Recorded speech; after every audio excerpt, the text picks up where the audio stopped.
Oh, huwag mo na bilihin. I got you. Ganun. Diba? Practical tayo. Hindi ko pwede sabihin sa kanya na isa-surprise ko siya. What if binili niya na, di napadoble pa ako. Ayun. So, yun yung nangyari sa aming Hong Kong, guys. Inulan kami. Hindi kami masyadong nakagala. And, para sa 2 nights, nakakapagod din, guys. Ang layo, diba, ng airport pa lang, ang layo ng lakaran. Pagod din si Katie. Pagod din ako. Wala kami masyadong napuntahan, pero happy naman kami, guys. Actually, ako naman kasi, pag umaalis ako, gusto ko lang Shopee. Diba? So, yun. Yun ang naganap sa amin, nag-shopping. Ang sinaping namin ni Mr. B, pampa-beauty. Pareha namin ginawa. Meron siya, meron din ako. Mga mask. Tapos, binili niya akong shoes. Diba? Binili niya ako ng perfume. Binili ko din siya ng, din tayo, Sweet Mommy. Binili ko din siya kasi it's Father's Day. Nalaman ko kasi gustong-gusto niya. Pero ako yung binilihan niya. Lang siya, trinay lang niya sa sarili niya. Tapos nilakad niya. Tapos nung gabi, sabi niya, balikan ko, gustong-gusto ko talaga. Sa feeling ko, babalikan niya talaga yun. Or kung mapunta man kami sa airport, feeling ko bibilihin niya. Feeling ko yun na rin yung chance ko na mabili ko yung gusto niya. Kaya hindi ko na tinago. Sabi ko, huwag mo na bilihin. I got you. Ganun. Diba? Practical tayo. Hindi ko pwede sabihin sa kanya na isa-surprise ko siya. What if binili niya na, di napadoble pa ako. Nagsisi pa ako niyan. Diba? Huwag tayong ganun, extra. Wala tayong pambili. Sayang naman ang pera, guys. Pero dahil gusto niya yun, kahit medyo pricey siya, ilaban na din natin.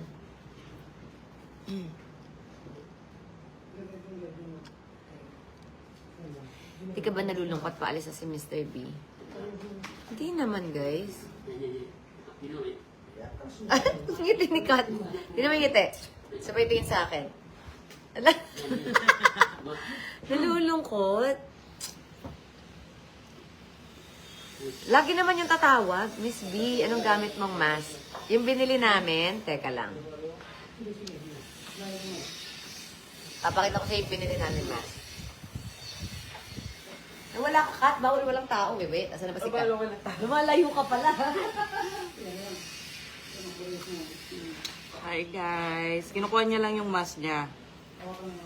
Ayan, ang dahon pala. Ang taray.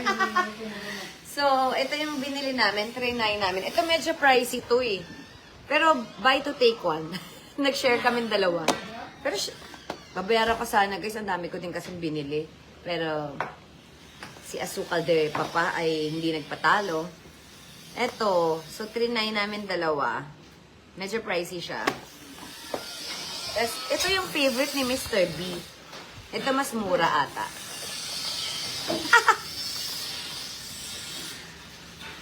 Ayan. Ito ang favorite ni Mr. B. Binigyan din niya ako. So, nagmask lang tayo. Tapos sunblock. Yun lang ang ginawa natin. Fresh na. Tapos konting lipstick. Rumampa na tayo sa Hong Kong. 'Di ba? Hindi ko alam kung ang tawag ba doon ay... Kasi dami nagsasabi, ang simple lang ni Miss Kat. Hindi nag-aayos. Hindi ko alam kung ang simple ko lang ba talaga o GGSS ako. 'Di ba? Lumalabas walang lipstick. Lumalabas Tiwala lang. Ano, tiwala ka lang talaga, girl? Baka naman, akala nyo lang simple ako, pero gandang-ganda pala ang sarili ko, kahit mukha akong nakapambahay. Hindi. Simple naman pala pala dyan. Hindi, ano ko lang yung sa sarili ko, binabasag ko lang yung sarili ko, ino-okray ko lang, guys. Ang nangyari kasi, sabihin, di ba, ng mga tao, ang simple naman ni Miss Kat, hindi siya nag-aayos. Di ba, yung iba, pag aalis, super bongga, super lipstick, super makeup, tapos kulot-kulot. Pati nga yung slippers mo, simple naman. Di ba, tapos naka-heels, pupunta ng airport, tapos mga nakadamit talaga, bongga talaga sila. Ako, minsan naka-chinelas lang ako, naka-t-shirt, naka-pants, minsan parang pambahay. Pero ang totoo, Ang totoo, naisip ko ha, parang inokray ko yung sarili ko. Yung totoo, gandang-ganda ka ba sa sarili mo, Day? Parang kahit minsan tae-tae na yung buhok mo, nirarampa mo pa din eh. Yun ang totoo din, talaga. Akala nyo humble, charot. Pero, Di ba? Ako na mga okray sa sarili ko, ha? Ako na mga okray, di ba? Totoo bang simple ka lang talaga o feeling maganda ka? Biro mo nakachinelas ka, rumarapa ka. Di ko din alam sa'yo, Day. Minsan naman konting plancha. Kaya nga, nagplancha na ako bago umarap sa inyo. Di ba? Kasi ako na mismo ng okray sa sarili ko, eh. Parang masyado ka ng GGSS, Day. Di ba? Kinukulit pa, inaaway pa ako nila Kat, nila Lara na mag-lipstick ka. Okay na yan. So parang in my mind, sa isip ko, inokray ko na naman sarili ko. Ganda ka talaga, ano, te? Hindi naman gandang-ganda. Parang dead ma lang. Pero, hindi. Parang ganda-ganda ka. Yung iba nag-e-effort, tas ikaw, chinelas. Ano? prayers. Prayers lang tayo, guys. Ano yun? Huwag ganun. Mag-effort tayo, te. Di natuloy yung prank ko kay Mr. B. May binili kasi ako sa Black App, di dumating. Ano yun? Ubulong ako kay Kat. Wala. May dumating ba na deliver galing sa Black App?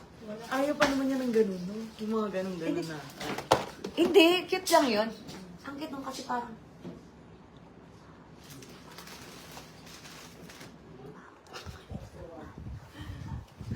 Ba't wala? Baka may mabili tayo. Sa Tingnan mo. marketplace, sa marketplace. Tingnan mo sa marketplace. Dali, bili tayo. Spray ba yan? Yung spray? Oo. Ang bango, ay. Dali.